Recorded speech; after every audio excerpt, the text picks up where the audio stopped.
같이 읽습니다. 내 아들아, 내 말에 주의하며 내가 말하는 것에 네 귀를 기울이라. 그것을 내 눈에서 떠나게 하지 말며 네 마음속에 지키라. 그것은 얻는 자에게 생명이 되며 그의 온 육체에 건강이 됨이니라. 아멘.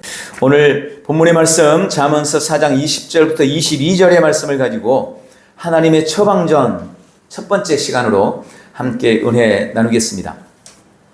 계속 말씀드린 것처럼 오늘부터는 건강과 치유에 대한 메시지로 함께 은혜를 나누려고 합니다. 오늘 이 말씀은 우리가 육체 건강과 치유를 위한 말씀이지만 그것은 우리의 삶의 전반에 적용될 수 있는 말씀이라는 것을 기억하고 오늘 이 말씀을 통해서 은혜를 누리고 마음속에 결단이 있는 복되고 귀한 시간 되시기를 주님의 이름으로 축복합니다. 저는 이 말씀을 준비하면서 의학이나 과학의 발달이 일반적인 인류의 역사에는 참 긍정적이고 많은 발전을 가져왔지만 우리 신앙에는 퇴보를 가져왔다라고 생각했습니다. 우리가 구약 성경을 보면 구약의 의사는 선지자와 제사장들이었습니다. 선지자가 의사였고 제사장들이 의사였습니다. 왜 그들이 의사였을까요? 그들에게 약이 있었기 때문입니다. 그들에게 약이 있었어요. 다른 누구에게 약이 주어지지 않았었습니다. 그런데 의학이 점점 발달해 가면서 사람들은 하나님의 약보다는 의학으로 만든 약에 의존하기 시작했습니다. 그래서 질병이 찾아오면 하나님께 나와서 기도해서 치유되어야 되는데 그러지 않고 그들이 의학으로 만든 약을 먹고 치유를 받아버리는 거예요. 또 수술을 해서 치유를 받는 거죠. 그런데 우리에게 찾아오는 이 육체 연약함과 질고는 이유가 있습니다. 죄가 원인입니다. 인간의 죄에 대한 결과로 육신의 질고와 질병이 찾아온 겁니다. 그런데 그들이 자기들이 만든 약을 먹고 질병을 치유해버리는 거예요. 그러면서 여전히 죄를 짓는 삶을 살아갑니다. 여러분, 하나님이 질병을 주신다는 의미가 아니고 죄에 대한 대가로 질병이 찾아오는 거예요. 그러니 또 우리 육신의 질고가 찾아오는 겁니다. 그런데 웬만한 질병은 약으로, 우리가 만든 약으로 고쳐버리니 그걸 고치지 못할 더 치명적인 질병들이 또 생겨난 거예요. 그러면 또 사람들은 의학을 발전시켜서 약을 만들고 또 의술을 통해서 그 질병을 고치고 그러면 점점 더 악하고 괴로운 질병들이 또 생겨나게 되고 이런 악순환이 계속 되어지고 있는 것입니다. 그래서 예전에 없던 질병들이 얼마나 많이 생기는지 몰라요. 여러분, 우리가 그 이유를 깨달아야 합니다. 그러나 그럼에도 불구하고 저는 하나님의 말씀을 공부하고 묵상하면서 우리가 병들어 아프면 하나님께서는 여전히 하나님의 약으로 우리를 치료하는 데 관심을 갖고 계시다는 것을 발견합니다. 하나님은 우리의 건강에 관심을 가지고 계십니다. 그리고 우리의 건강과 치유를 위해서 하나님이 마련해 주신 하나님의 약이 있습니다. 주님이 우리의 건강을 위해 마련해 주신 것, 혼과 몸의 치유와 건강을 위해 우리에게 하나님께서 주신 것, 그것이 바로 하나님의 말씀인 것입니다. 우리는 주님이 우리에게 주신 말씀으로 신성한 건강을 누리며 살 수 있습니다. 그것이 주님의 뜻입니다. 이번 몇 주간을 내 말씀을 통해서 우리는 그것을 알고 누리게 될 것입니다. 기존의 생각들을 좀 내려놓고 오늘 말씀에 집중하면서 일평생 신성한 건강을 누리게 되는 놀라운 역사가 있기를 주님의 이름으로 축원합니다.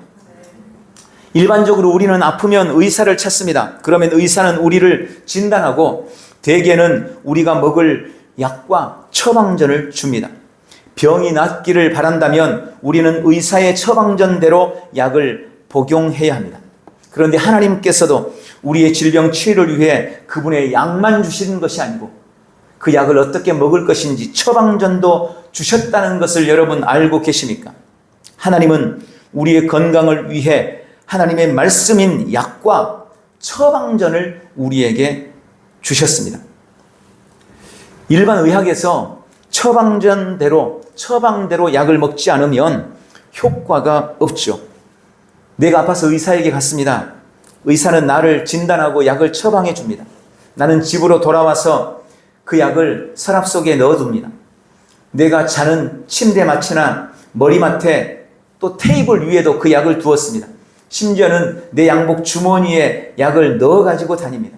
그런데 그럼에도 불구하고 병이 점점 더 악화됩니다. 그래서 제가 의사에게 전화를 걸었습니다. 선생님, 도대체 이해가 안 됩니다. 나는 선생님이 처방한 약을 구했습니다.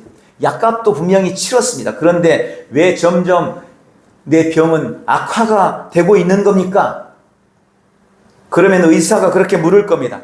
선생님, 지시한 대로, 처방전대로 약을 잘 복용하고 계신가요? 아니요. 하지만 저는 약을 가지고 있는데요. 약값도 치렀는데요. 제 주머니에도 지금 약이 몇 개나 있는데요. 약을 가지고만 있다고 해서 그 약이 효력을 발휘하는 것이 아닙니다. 약이 효과를 보려면 반드시 그것을 복용해야만 합니다. 그걸 먹어야 합니다. 그것을 내 안에 집어 넣어야 한다는 것입니다. 그리고 반드시 처방전대로 약을 복용해야 합니다. 식전에 먹으라고 처방했는데 식후에 먹으면 안 됩니다. 하루에 3번 아침, 점심, 저녁에 먹으라고 처방했는데 그냥 귀찮다고 아침에 한꺼번에 다 먹어버려도 안 됩니다. 어떤 약은 그 약을 먹는 동안 먹지 말아야 할 음식도 있습니다. 처방전대로 약을 먹어야만 그 약은 효력을 발휘합니다. 하나님의 약도 마찬가지입니다. 우리가 침대맡에 하나님의 말씀을 둔다고 해서 그것이 역사하는 것이 아닙니다. 내가 성경을 매일 들고 다닌다고 이 말씀이 역사하는 것이 아닙니다.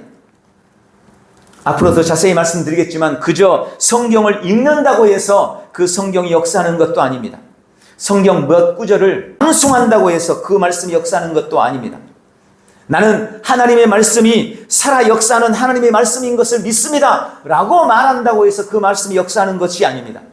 나는 하나님의 말씀 하나하나가 다 성령의 영감으로 기록된 진짜 하나님의 말씀인 것을 믿습니다 라고 말한다고 해서 그 말씀이 역사하는 것이 아니라는 겁니다. 하나님이 우리에게 주신 처방전대로 그 약을 먹어야 합니다. 여기 이 약, 하나님께서 우리의 치유와 건강을 위해 주신 약을 먹는 방법, 하나님의 처방전이 있습니다.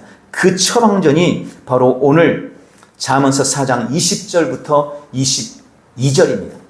여기에는 총 4가지의 처방 방법이 들어있습니다. 그 중에 오늘 2가지를 함께 나눌 것입니다. 이 말씀을 다시 한번 우리 읽어보도록 하겠습니다. 시작. 내 아들아, 내 말에 주의하며 내가 말하는 것에 네 귀를 기울이라. 그것을 네 눈에서 떠나게 하지 말며 네 마음속에 지키라. 그것은 얻는 자에게 생명이 되며 그 온 육체에 건강이 됨이니라. 여기 22절에 그렇게 말씀합니다. 이 말씀은 그것을 얻는 자에게 생명이 된다. 여러분, 이 말씀을 얻는 자는 생명을 얻습니다.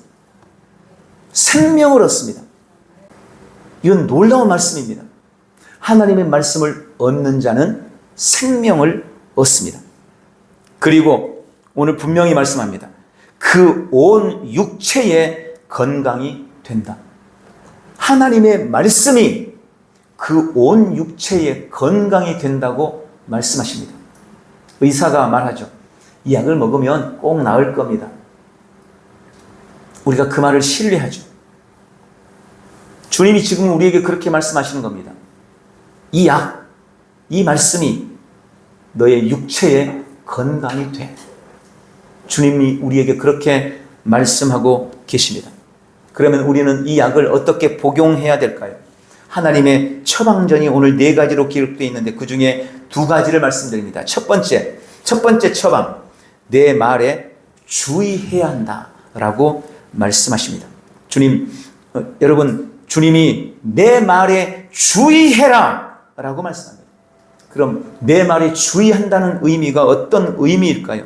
세 가지로 묵상을 하는데, 첫 번째, 내 말에 주의하라는 이 말씀은 내 말에 우선순위를 두라라는 말씀입니다. 우리는 삶에서 더 중요한 것과 덜 중요한 것을 구분하면서 삶을 살아야 합니다. 그리고 대부분 그렇게 합니다. 제가 가끔 그럴 때 있어요. 노원에 가다 보면 우리 성도들이 지나가거나 잠깐 만날 때도 있죠. 지난번에 우리 윤정이가 지나가는 것도 봤어요. 잠깐 인사를 했지만 제가 멈춰서서 윤정이랑 대화하지 못했어요. 왜요? 저한테 다른 약속이 있으니까. 제가 가다가 성도들을 만나잖아요. 반갑게 인사도 할 수 있죠. 저도 그분이 좋고 그분도 저를 좋아하는 것 같아요. 뭔가 할 말도 있는 것 같아요. 아니면 그분이 그럴 수도 있죠. 목사님 혹시 시간 되세요? 이럴 수도 있죠. 그러면 저는 그때 어떻게 해야 됩니까? 다른 약속이 있는데. 그러면 정중하게 거절해야겠죠. 아유, 집사님 죄송해요. 저도 집사님과 좀 할 말도 있고 말씀 좀 나눴으면 좋겠는데 제가 지금 급한 약속이 있어서 지금 가봐야 돼요. 안 그러면 늦어요. 그리고 그 사람하고는 빠이빠이하고 제 약속을 지키기 위해서 가야 됩니다. 물론 반대의 경우도 있을 겁니다. 어떤 경우일까요? 진짜 이 사람 오랜만에 만났어. 정말 만나고 싶은 사람이고 반드시 만나야 할 사람이었어요. 근데 전화번호도 없고 알지도 못했어. 그런데 이 사람을 우연히 만나게 된 거예요. 이 사람과 지금 만나는 게 더 중요하다고 생각될 수가 있어요. 그럼 그때는 어떻게 해야 됩니까? 반대로 해야 되겠죠. 지금 약속을 기다리고 있는 그 사람한테 전화 걸어서 아우 집사님 죄송해요. 제가 지금 가고 있는 중인데 제가 정말 중요한 사람 만났거든요. 이분하고 잠깐 만나고 그리고 할게요. 이럴 수 있죠. 내가 더 우선해야 될 것과 덜 우선해야 될 것을 구분할 수 있습니다. 우리는. 그리고 대부분 그렇게 합니다. 여기 주님이 내 말에 주의해라 라는 이 말씀이 바로 그런 의미입니다. 네가 더 우선해야 될 것이 있다. 절대 잊어버리지 않아야 되고 절대로 집중하고 열중해야 될 일이 있다. 그것이 바로 내 말이다. 여러분, 우리가 하나님의 말씀이 주는 은혜와 능력을 누리고 그 말씀의 약이 내 안에서 효력을 보기 위해서는 반드시 이 처방전을 지켜야 하는 것입니다. 하나님의 말씀에 주의를 둬야 된다는 거예요. 하나님의 말씀에 더 우선순위를 두어야 한다는 말입니다. 이 시간도 하나님의 말씀에 우선순위를 두기를 주님의 이름으로 축원합니다. 두 번째, 내 말에 주의하라는 말씀의 의미는 흐트러짐이 없이 집중하라는 뜻입니다. 흐트러짐이 없이 집중해라. 윌리엄 B. 요만이라는 박사가 있습니다. 이분은 여자 의사입니다. 그런데 이 의사가 불치병에 걸리게 됩니다. 그리고 사형 선고를 받습니다. 그때 이분은 하나님의 약속과 말씀을 붙들고 하나님의 말씀의 능력으로 극적인 치유를 체험하게 됩니다. 놀라운 신유가 그녀에게 임했습니다. 그 이후 그녀는 자신의 삶을 하나님의 병 고침에 대해서 가르치고 또 신유 사역을 하는데 인생을 바치게 되어집니다. 그녀는 부흥회를 할 때마다 보통 저녁 시간에 부흥회를 하고 낮 시간에는 신유 학교라는 그런 시간을 만들어서 부흥회에 참여하는 사람들 혹은 질병이 있는 사람들이 낮에 그 집회에 참여해서 그 신유 학교에 참여해서 말씀을 배우도록 그렇게 신유에 대해서 가르치고 있었습니다. 그녀는 그 일을 하는 동안 있었던 일들을 어느 책에 기록을 했는데 그때 한 책에서 이렇게 그녀가 썼습니다. 나는 가끔 거의 화를 낼 지경이 될 때가 있습니다. 우리가 하나님의 말씀, 특히 몸의 치유 같은 중요한 것을 가르칠 때 사람들이 조금도 관심을 기울이지 않은 것을 발견할 때가 그렇습니다. 그들은 말씀에 집중하지 않고 찬송가나 뒤적거리다가 멍하니 허공을 바라보거나 혹은 창밖을 내다보고 있습니다. 아마 요즘 같았으면 그들은 핸드폰만 들여다보고 있습니다. 이랬을 거예요. 심지어 어떤 사람은 껌을 씹기도 합니다. 그런데 그러던 사람들이 안수 기도 시간이 되어 기도를 받을 때는 서로 먼저 나와서 자기들을 위해 믿음의 기도를 해주기를 기대합니다. 그러면서도 자신들 스스로는 아무것도 하려고 하지 않습니다. 여러분, 전 삶을 치유사역, 신유사역에 헌신했던 이분의 이야기예요. 신유학교에 누가 올까요? 병 고치기 위해서 오겠죠. 그런데 그 병 고침을 위한 메시지가 전해지고 있는데 그 말씀에 사람들이 주의를 집중하지 않은 거예요. 주의를 기울이지 않는 거예요. 그 말에 집중하지를 못하는 거예요. 그리고 말씀을 전할 때는 딴짓하고 있다가 기도 받을 시간만 되면 그때는 얼른 받겠다고 앞에 나와가지고 머리를 내밀고 있다는 겁니다. 그 모습을 보면서 화가 날 지경이라는 거예요. 내 말에 주의하라는 말은 그 말씀에 집중하라는 뜻입니다. 다른 것에 네 주의를 빼앗기지 말라는 뜻입니다. 졸음에 네 주의를 빼앗기지 말라는 뜻입니다. 핸드폰에 네 주의를 빼앗기지 말라는 뜻입니다. 하나님의 말씀이 전해질 때 그 말씀에 흐트러짐 없이 그 말에 집중하라고 말씀합니다. 그것이 바로 내 말에 주의하라라는 의미인 것입니다. 세 번째, 내 말에 주의하라는 것은 다른 것은 내보내고 내 말을 받아들이라 라는 의미입니다. 일반 약을 먹을 때도 아까 말씀드린 것처럼 같이 먹어서는 안 되는 것이 있습니다. 흔히 우리가 한약 먹을 때는 같이 먹어서는 안 되는 게 있죠. 뭐 돼지고기 이런 거 같이 먹지 말라 그러잖아요. 한약 먹을 때는 뭐 한약뿐만 아니라 다른 약도 마찬가지일 거예요. 커피도 같이 먹지 말라 뭐 이런 얘기 하잖아요. 같이 먹으면 안 되는 거예요. 그러면 효과를 볼 수 없기 때문에 그런 것입니다. 약과 상극이 되는 음식을 약과 같이 먹어서는 안 되는 거예요. 적어도 그 약을 복용할 기간에는 그런 음식들을 끊어야 하는 것입니다. 성경에 한 샘이 쓴물과 단물을 낼 수 없듯이 우리가 하나님의 말씀과 세상의 정보나 불신앙의 말을 같이 먹어서는 효과를 발휘할 수 없다는 것입니다. 우리 안에 오랜 시간 동안 쌓아왔던 경험이나 전통이나 문화가 주는 선입견이나 편견들이 자리하고 있습니다. 그것들이 내 안에 있으면서 내가 하나님의 말씀을 들을 때 그 말씀이 내 안에서 뿌리내리지 못하도록 방해하는 거예요. 그래서 우리가 하나님의 말씀을 받아들일 때는 내 안에 있는 하나님의 말씀을 회방하고 방해하는 것들을 내보내야 되는 겁니다. 선입견을 깨뜨려야 돼요. 편견을 버려야 됩니다. 잘못된 정보를 거절하고 그것들을 받아들이지 말아야 되는 거예요. 그래야 하나님의 약이 효력을 발휘할 수가 있다는 것입니다. 그것들을 내보내고 하나님의 말씀을 집중해서 받아들이는 것. 이것이 내 말에 주의하라는 의미인 것입니다. 베드로전서 2장 2절에 갓난 아이들같이 순전하고 신령한 젖을 사모하라. 이는 그로 말미암아 너희로 구원에 이르도록 자라게 하려 함이라 라고 말씀합니다. 주님의 말씀이 약입니다. 갓난 아이가 엄마 젖을 사모하고 찾는 것처럼 우리는 하나님의 말씀에 주의를 기울여야 하는 것입니다. 두 번째 처방전은 내 귀를 내가 말하는 것에 기울이라 하는 것입니다.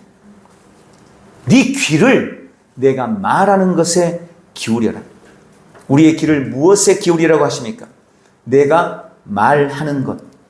우리의 귀를 하나님이 말하는 것, 하나님이 말씀하시는 것, 하나님의 말씀에 기울이라고 말씀하십니다.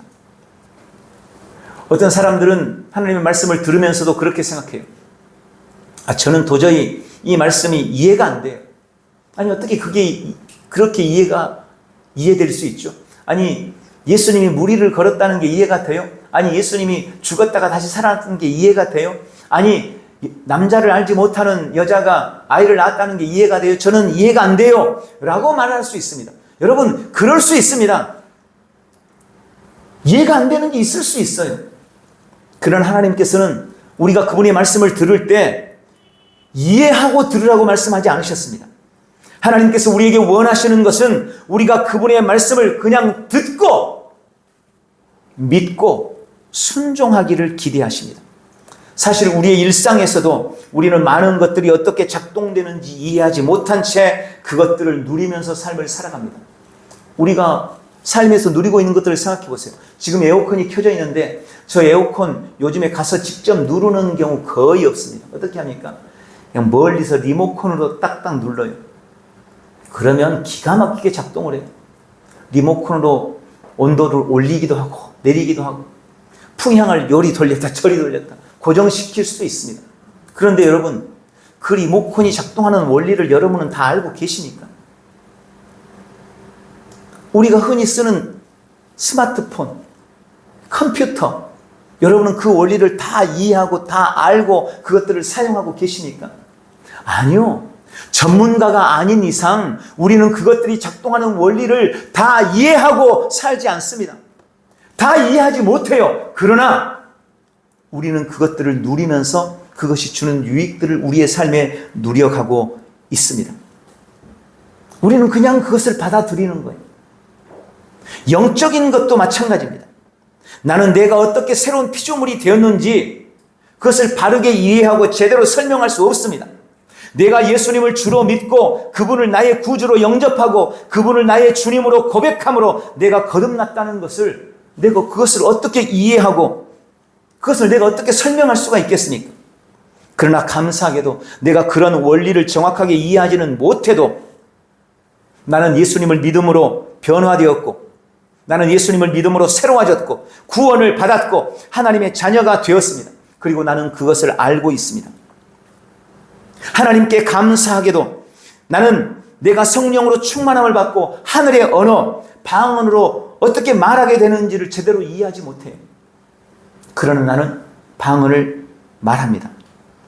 나는 어떤 사람들에게 임한 치유나 신유의 역사를 이해할 수 없어요. 그것을 설명해 줄 수가 없습니다. 그러나 나는 무엇이 그들에게 신유를 주는지, 무엇이 그들을 치유하는지는 알고 있습니다. 우리에게 치유와 신유를 주는 게 뭘까요? 우리의 병을 고치는 게 뭘까요? 그게 바로 믿음입니다. 여러분, 믿음이 치유를 가져옵니다. 믿음이 병 고침을 주는 것입니다. 그리고 그것이 바로 우리가 하나님께서 내 말에 네 귀를 기울여라 라고 하신 이유고 우리가 우리의 귀를 하나님의 말씀에 기울여야 하는 이유인 것입니다. 왜 우리가 하나님의 말씀에 귀를 기울여야 할까요? 믿음이 들음에서 나기 때문입니다. 들음이 그리스도의 말씀에서 오기 때문입니다. 여러분, 그래서 말씀이 전해지는 곳에는 반드시 믿음이 있습니다. 말씀을 들어야 믿음이 생기는 겁니다. 내가 말씀을 먹고 그 말씀을 받아들이면 믿음이 들어오게 되고 그 믿음이 열쇠가 됩니다.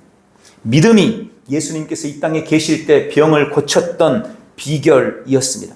마태복음 8장부터 9장에 보면 예수님께서 병을 고치셨던 수많은 사람들의 이야기가 쭉 기록되어 있습니다.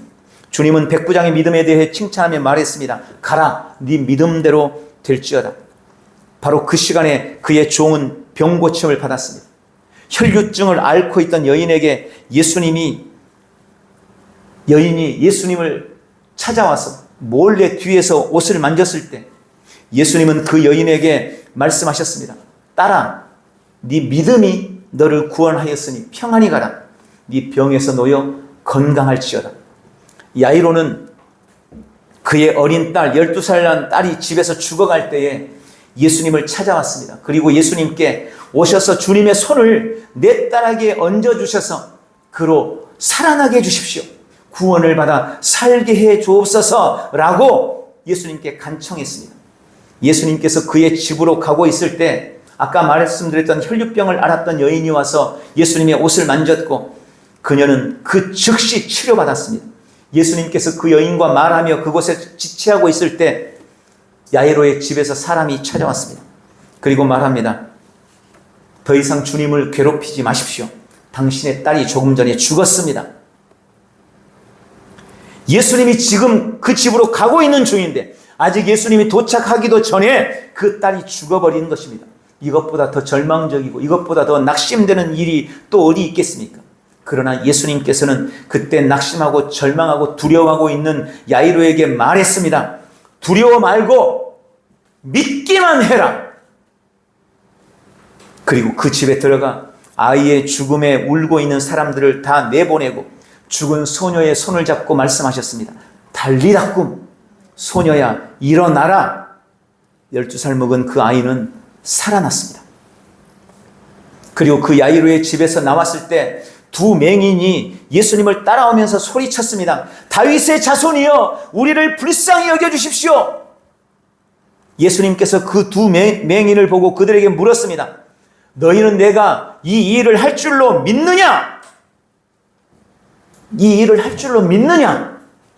그때 그 두 맹인이 대답했습니다. 네, 주님, 믿습니다. 그러자 주님이 대답했습니다. 너희 믿음대로 되라. 그리고 주님은 그들의 눈을 만지셨습니다.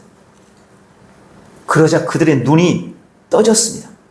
여러분, 백부장도, 혈류증 앓았던 여인도, 야이로도, 또 오늘 이 두 맹인도 다 믿음으로 고침받았습니다. 예수님은 그들에게 오직 믿음을 요구했습니다. 그리고 그들의 믿음을 통해 일을 하셨습니다. 믿음이 하나님의 치유가 일어나도록 만든 것입니다. 그리고 하나님께서는 우리에게 어떻게 믿음이 오는지 정확하게 말씀하셨습니다. 로마서 10장 17절, 그러므로 믿음은 들음에서 나며. 여러분, 믿음은 오는 것입니다. 어디로부터 옵니까? 들음으로부터 오는 것입니다.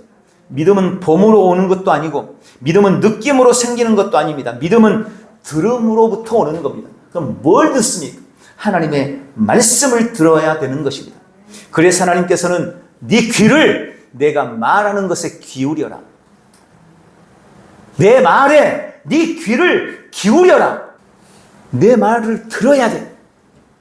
말씀을 들어야 돼. 라고 주님이 말씀하고 계시는 것입니다. 이것이 병 고침, 치유에 대한 믿음이 오는 유일한 방법입니다. 다시 한번 잠언서 4장 20절을 보겠습니다.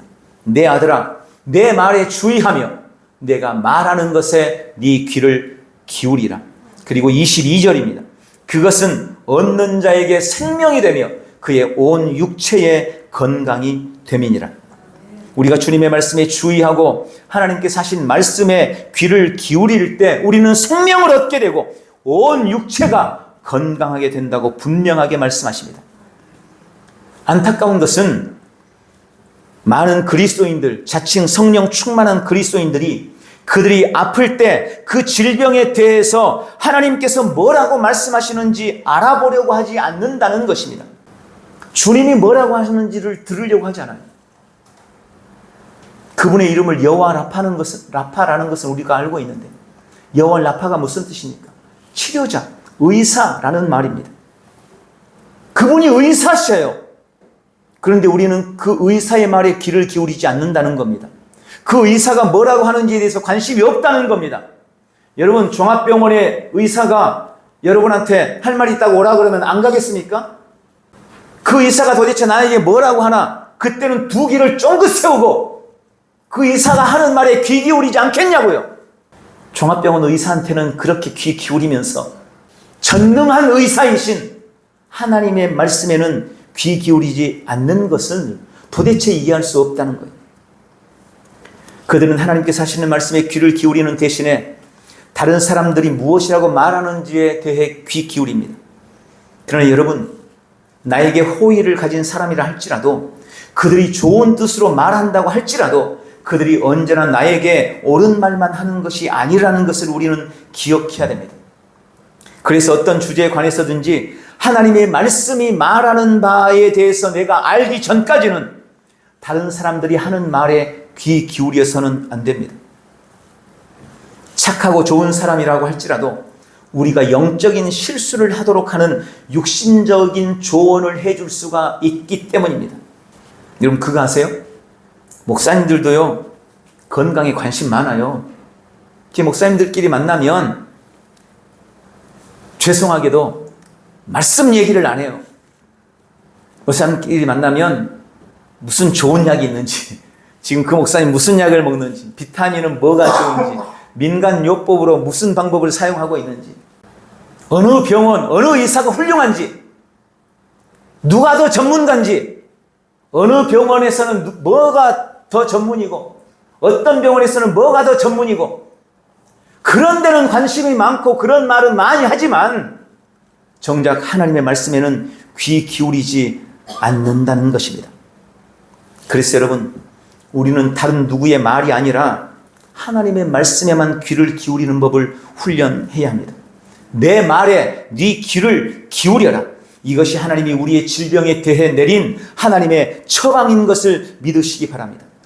성경에 하나님께서 병에 대해 말씀하신 수많은 말씀이 있습니다. 지금 그 중에 몇 가지를 말씀드리려고 합니다. 이 시간에 그 말씀에 한번 귀 기울여 보십시오. 그 말씀을 주의해서 들으시기를 주님의 이름으로 축원합니다. 하나님께서 우리의 질병에 대해 이렇게 말씀하십니다. 이사야 53장 5절, 그가 찔림은 우리의 허물 때문이요 그가 상함은 우리의 죄악 때문이라. 그가 징계를 받음으로 우리는 평화를 누리고 그가 채찍에 맞음으로 우리는 나음을 받았도다. 치료자이신 하나님께서 우리에게 이렇게 말씀하십니다. 마태복음 8장 17절, 우리의 연약한 것을 친히 담당하시고 병을 짊어지셨도다 함을 이루려 하심이더라. 라파, 의사이신 하나님께서 우리에게 말씀하십니다. 베드로전서 2장 22절, 친히 나무에 달려 그 몸으로 우리 죄를 담당하셨으니 이는 우리로 죄에 대하여 죽고 의에 대하여 살게 하려 하심이라. 그가 채찍에 맞음으로 너희는 나음을 얻었나니. 하나님이 이렇게 말씀하십니다. 사도행전 10장 38절, 하나님이 나사렛 예수에게 성령과 능력을 기름 붓듯 하셨음에 저가 두루 다니시며 착한 일을 행하시고 마귀에게 눌린 모든 자를 고치셨으니 이는 하나님이 함께 하셨습니다. 주님은 모든 질병이 사탄 마귀의 억압이라고 말씀하셨습니다. 그리고 예수님은 그 사탄 마귀를 발로 밟고 승리하셨습니다. 오늘 주님이 우리에게 주신 이 말씀들에 주의하십시오. 그 말씀을 우선순위에 두십시오. 그 말씀에 내 귀를 기울이십시오. 하나님의 말씀이 우리 안에서 효력을 발휘하고 내 안에 생명이 되고 신성한 건강을 누리는 놀라운 역사가 있기를 축원합니다. 오늘 말씀을 맺겠습니다. 하나님의 말씀이 우리의 약입니다. 그리고 그 약을 어떻게 먹어야 하는지 처방전도 주셨습니다. 그중 오늘 두 가지를 말씀드렸습니다. 하나님의 말씀에 주의하십시오. 말씀의 우선순위를 두고 흐트러짐 없이 집중하십시오. 그리고 말씀에 반하는 것을 내보내고 말씀만 받아들이십시오. 두 번째, 하나님의 말씀에 귀를 기울이십시오. 우리를 고치는 능력인 믿음은 하나님의 말씀을 들음에서 온다는 것을 기억하시기 바랍니다. 말씀에 주의하고 말씀에 귀 기울임으로 생명을 얻고 온 육체의 건강을 누리는 복되고 귀한 지체들이 다 되시기를 예수님의 이름으로 축원합니다. 기도하겠습니다. 사랑하는 아버지 여호와 라파, 우리의 치료자이시며 의사이신 주님을 찬양합니다. 우리의 건강과 치유를 위해 하나님께서 마련해 놓으신 약과 처방전에 감사드립니다. 나는 하나님의 말씀에 주의합니다. 언제나 말씀의 우선순위를 두고 흐트러짐 없는 집중으로 말씀을 듣기로 결단합니다. 말씀에 반하는 모든 선입견과 고정관념을 내버리고 오직 하나님의 말씀만 받아들일 것입니다. 나는 하나님의 말씀에 귀를 기울입니다. 예수님의 치유의 비결은 믿음이었고 믿음은 하나님의 말씀을 들음에서 오기 때문입니다. 오늘도 나는 하나님의 처방전대로 말씀에 주의하고 귀 기울임으로 치유와 신성한 건강을 온 삶에 누리겠습니다. 예수님의 이름으로 기도하옵나이다. 아멘.